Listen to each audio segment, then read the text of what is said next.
चूंकि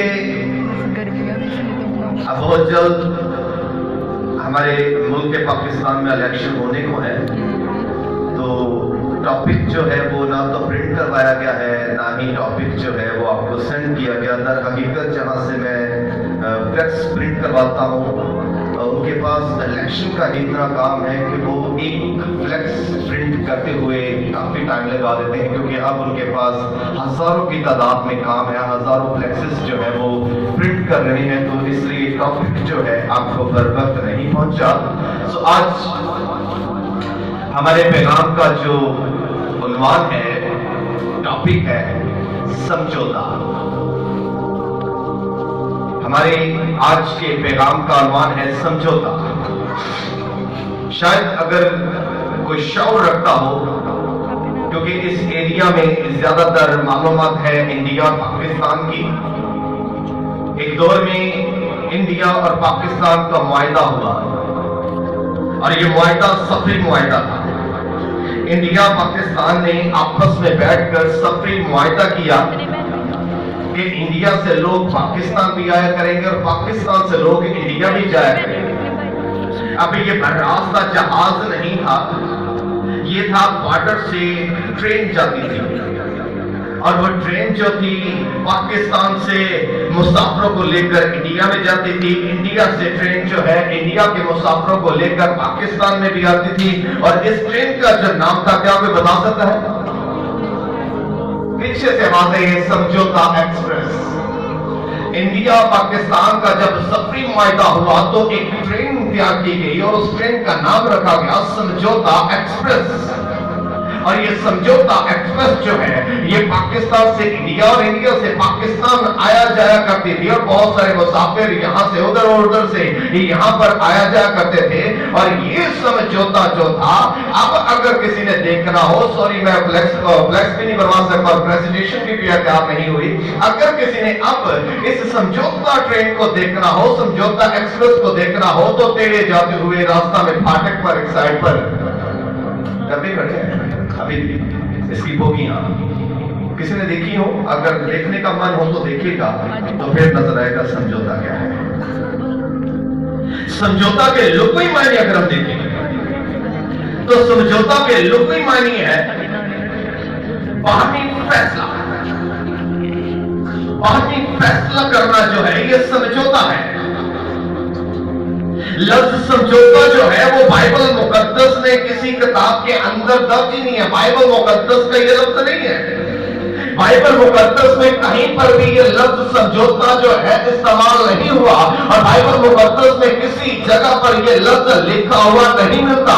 पहले सफे से लेकर मुकाशवा के आखिरी सफे तक का आखिरी आयत तक अगर हम देख लें तो ये लफ्ज हमें बाइबल मुकद्दस के अंदर नहीं मिलता। ये समझौता जो है हमें नजर जरूर आएगा, लेकिन लिखा हुआ कहीं पर भी हम ना पढ़ सकते हैं और ना ही बाइबल मुकद्दस में हमें नजर आता है। और दर हकीकत अगर हम इस समझौता को देखें तो दर हकीकत जमीन पर जब इब्लीस को गिरा दिया गया है, इब्लीस को आसमान पर से खुदा ने जमीन पर पटक दिया है, और दर हकीकत इब्लीस आकर हमसे अब समझौते करता है। और ये समझौता जो है ये इब्लीस चाहता है कि वो हमसे करे। खरूज 8वां बाब उसके 27 से 28 इन 2 आयत में देखें तो वहां पर हमें समझौता नजर आएगा। अब खरूज की किताब उसके 8वें बाब में लिखा है कि जब खुदा के बंदे फरौन के पास पहुंचे और जब फरौन के सामने जाकर हजरत मूसा और हजरत हारून खड़े हो गए हैं और उनसे जाकर कहते हैं कि खुदावंद हमारे खुदा ने हमें बरपा किया है, और खुदावंद खुदा की कुदरत ये है कि उसने हमें अपना नबी चुन लिया है, अब हम उसके पैगंबर हैं और उसने हमें अपना पैगाम दिया है। वो हमसे बात करता है और वो चाहता है कि तू उसके लोगों को, उसकी कौम को अपने मुल्क से जाने दे। तो उन पर जिल्लत रुसवाई के बहुत सारे जुल्म और सितम डाल चुका है, अब इनको जाने दे, क्योंकि ये खुदा का पैगाम है और हम खुदा के पैगंबर हैं और खुदा हमसे बात करता है, तो इनको जाने दे। अभी यहाँ पर फरौन जो है हजरत मूसा और हारून के साथ समझौते की बात करता है और बयान करता है, और यहाँ पर कहता है जब मूसा और हारून ने कहा कि बस हम 3 दिन की राह بیابان میں جا کر خداوند اپنے خدا کے لیے جیسا وہ حق و حکم دے گا قربانی کریں گے. ابھی یہاں پر حضرت موسیٰ اور ہارون نے فرعون سے کہا کہ تو اب ہمیں جانے دے, اس کے لوگوں کو جانے دے, اس کی قوم کو جانے دے, کیونکہ ہم نے بیابانوں میں سے گزرنا ہے, اور جب ہم 3 دن کا سفر بیابانوں میں کر چکیں گے تو پھر ہمیں خداوند جیسا کہے گا ہم اس کے لیے قربانی کریں گے. فرعون نے کہا کہ میں تم کو جانے دوں گا. ابھی یہاں پر ہمیں سمجھوتا نظر آتا ہے.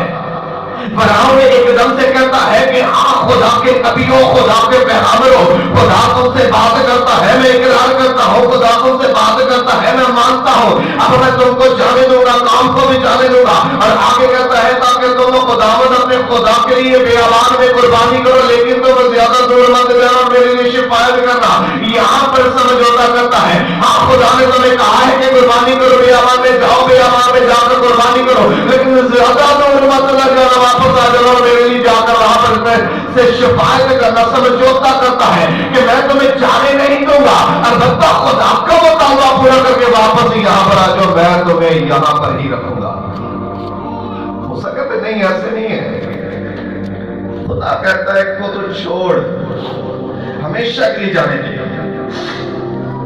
10ویں باب کی 8ویں سے 11ویں آیت میں دیکھیں لکھا کہ تب موسیٰ اور ہارون فرعون کے پاس بلائے گئے اور اس نے ان کو کہا کہ جاؤ خداوند اپنے خدا کی عبادت کرو. پر کون کون جو جائیں گے؟ اب یہاں پر ایک بار پھر موسیٰ اور ہارون فرعون کے پاس بلائے گئے ہیں اور فرعون کہتا ہے کہ نہیں تم خداوند اپنے خدا کی عبادت کرو, جاؤ, پر مجھے بتاؤ کہ تم میں سے کون کون جائیں گے, کون کون کن کن کو تو اپنے ساتھ لے کر جانا چاہتا ہے, کن کن کو تو اپنے ساتھ تیار کرنا چاہتا ہے, کون کون ہے جو تیرے ساتھ یہاں سے جا کر خداوند اپنے خدا کی عبادت کرے. موسیٰ کہتا ہے بھی بڑے تعجب کی بات ہے, کون کون کی بات تو یہ نہ کر, کن کن کی بات نہ کر, خدا اپنی پوری امت کے لیے بلا رہا ہے. خدا اپنی پوری امت کو کہہ رہے کہ ان کو جانے دے, پوری امت کے لیے خدا کا کلام ہے اور پوری امت کے لیے خدا فکر کرتا ہے. اب یہاں پر حضرت موسیٰ کہتا ہے, موسیٰ نے کہا کہ ہم اپنے جوانوں اور بڈھوں اور اپنے بیٹوں اور بیٹیوں اور اپنی بھیڑ بکریوں اور اپنے گائے بیلوں سمیت جائیں گے, کیونکہ ہم کو خداوند اپنے خدا کی عید کرنی ہے.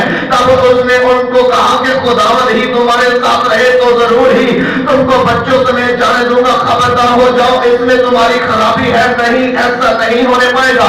سو تم مرد ہی جا کر خداوند کی عبادت کرو, کیونکہ تم یہی چاہتے ہو. یہاں پر ایک بار پھر اس نے موسیٰ ہارون کے ساتھ سمجھوتا کرنے کی کوشش کی ہے اور کہتا ہے کہ بس مرد ہی جاؤ اور جا کر عبادت کر کے واپس آ جاؤ, بیویاں بچے جوان گائے بیل سب کچھ میرے پاس ہی رہے گا, صرف مرد جاؤ, جا کر عبادت کرو, واپس آ جاؤ. سمجھوتا کرنے کی کوشش کی ہے, یہاں پر ان کے معاملہ طے پانے کی کوشش کی ہے.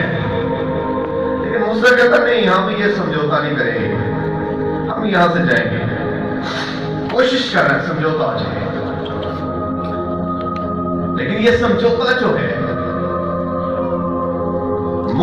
موسیٰ فرعون کے ساتھ کرنا چاہتا ہے تاکہ میرا ملک بھرا رہے, میرے ملک میں فری کا کام ہوتا رہے. ابلیس سمجھوتے چاہتا ہے. ابلیس یسوع کے پاس آیا. ابلیس جب یسوع کے پاس آتا ہے تو یسوع سے آ کر وہ سمجھوتا کرنا چاہتا ہے, مذاکرات کرتا ہے. متی چوتھے باب کی 8ویں اور 10ویں ان 2 آیات میں دیکھیں تو ابلیس یسوع کے پاس آیا سمجھوتا کرنے, اور ابلیس یسوع کو کیا کہتا ہے, لکھا ہے کہ اس نے اسے ایک اونچے پہاڑ پر لے گیا اور دنیا کی سب سلطنتیں اور ان کی شان و شوکت اسے دکھائی اور اسے کہا. اب اس نے یسوع کو پکڑا اور ایک اونچے پہاڑ پر لے گیا. ہو سکتا ہے کہ ماؤنٹ ایورسٹ ہو, کیونکہ دنیا کا سب سے اونچا پہاڑ یہی ہے. ہو سکتا ہے کہ وہاں پر اس نے یسوع کو کھڑا کیا ہو اور وہاں پر یسوع کو کھڑا کر کے اس نے دنیا کی ساری سلطنتیں, دنیا کی ساری حکومتیں, دنیا کے سارے باغ, دنیا کے سارے پھل, دنیا کے سارے ندیاں, دنیا کے سارے اس نے چشمے دکھا دیے ہیں, دنیا کی حکومتیں دکھا دی ہیں, سلطنتیں دکھا دی ہیں, دنیا کی باتیاں دکھا دی, اور کہتا ہے کہ بس تو مجھ سے سمجھوتا کر, اور سمجھوتا ایسا ہے کہ یہ سب کچھ میں تجھے دے دوں گا, کیونکہ تو یہی تو کرنے آیا, سب کچھ تو اپنے ہاتھ میں کرنے آیا, میں تجھے سب کچھ دینے کے لیے تیار ہوں, بس جھک کر مجھے سجدہ کر, समझौता करने की कोशिश की और कहता है कि भी वो उससे मुआवजा कर ले, उससे समझौता कर ले, सब कुछ तुझे दे दिया, बस तो चुप कर, मुझे जिंदा कर। और खुदावंद यीशु मसीह ने उसकी पेशकश को, उसके समझौते को ठुकरा दिया और यीशु मसीह ने उसे कलाम दिया और कहता है कि ऐ शैतान दूर हो लोगे, तो खुदावंद अपने खुदा को नहीं जानता, क्योंकि लिखा है कि खुदावंद अपने खुदा को ही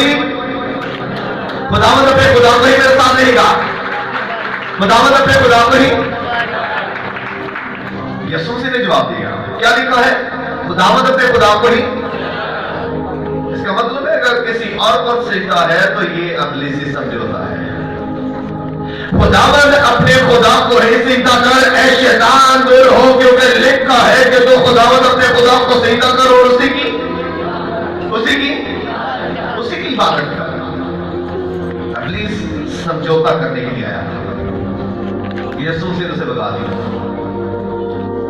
अब जो हवाला तलावत किया गया है, यहां पर हुआ क्या?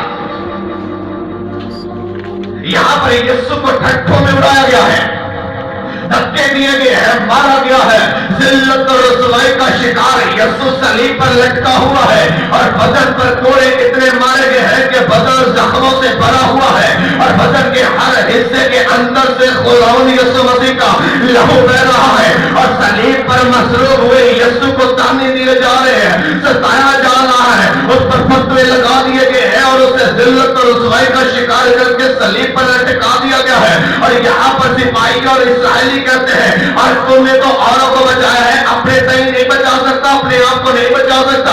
तूने मुर्दों को जिंदा किया है, 4 दिन मुर्दे लाजर को जिंदा किया है, तूने जन्म के लंगड़ों को चला दिया है, जन्म के अंधों को आंखें दे दी है, क्या तो अपने सही नहीं बचा सकता? तो इस्राएल का बादशाह है, तो खुद कहता है कि मैं इस्राएल का बादशाह हूं। अब